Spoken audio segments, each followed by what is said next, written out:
Kinuyog ng mga residente ang dalawang fire volunteer na rumisponde sa sunog sa port area sa Maynila. Nasa kustudiya na ng pulisya ang mga sangkot sa pananakit. Saksi si Jamie Santos. Makapal na usok hanggang mag-apoy at takbuhan ng mga residente nang sumiklab ang sunog sa barangay 650 sa Port Area, Maynila pasado 1:00 ng hapon. Umabot sa ikalawang alarma ang sunog pero dalawang fire volunteer ang nagtamo ng injury. Hindi dahil sa apoy kundi sa kamay ng mga taong dapat sanay katuwang nila. Binugbog ako. Binugbog ka, sir? Dahil naghihintay po ako ng tubig dahil gawa na Wala ka ng supply? Wala pa supply kasi hinihintay yung supply. Ngayon wala daw tubig kasi yun, binugbog na nila ako. Maya-maya dumating. Ito sa tama mo, no? Mga ilang lalaki po? Dalawa sila. Tapos may nampas ako ng 2 doon sa likod pati yung kasama ko. Kaya tumakbo ako agad. Nilapitan at bigla raw sila pinalo bago ang sunod-sunod na suntok.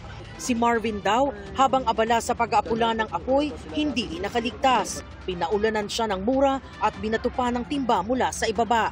Sabi ng iba na, bumbay nyo na. Mga, nagbumura. Yes po, nagbumura. Oh, wala kayong mga silbi. Nagpanay-mura. Basta lahat ng klaseng pagmumura, ma'am. Yes po. Okay na sana yun. Okay lang yun, ma'am. Kasi normal na sa amin yun. Lalo't first responder nga po kami. Paliwanag pa niya, may proseso ang bawat responde. Hindi basta pagdating ay buga agad ng tubig. Pero tila hindi na raw nakapaghintay ang ilang residente. Kaya't nauwi sa gulo ang dapat sanay pagtutulungan. Saglit lang oh. Maya-maya nagka-supply na pero nabugbog na yung kasama ko. Matapos ang medical check-up sa ospital, dumiretso na ang dalawang fire volunteer sa Baseco Police Station para formal na magsampa ng reklamo laban sa mga nanakit sa kanila. May hawak na raw ang Baseco Police Station na sangkot sa pananakit sa dalawang fire volunteer. Hinintay lamang ang pagdating ng dalawang bumbero para makita ang dalawang salarin at malaman kung tuluyan nilang sasampahan ng reklamo ang mga ito.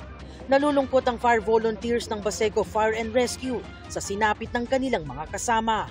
Pakiusap nila, Huwag na yung ganun na pati bumbero kakawawain nila, lalo na yung mga fire volunteer po. ayon sa Bureau of Fire Protection, alas 2:22 ng hapon nang ideklarang fire out ang sunog.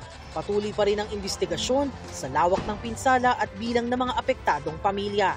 Para sa mga fire volunteer, hindi hadlang ang init, pagod o panganib dahil sa bawat sunog na kanilang nilalabanan, iisa lang ang kanilang layunin, ang makapagligtas ng buhay kahit kapalit sariling kaligtasan. Para sa GMA Integrated News, ako si Jamie Santos, ang inyong saksi. Mga kapuso, maging una sa saksi. Mag-subscribe sa GMA Integrated News sa YouTube para sa iba't ibang balita.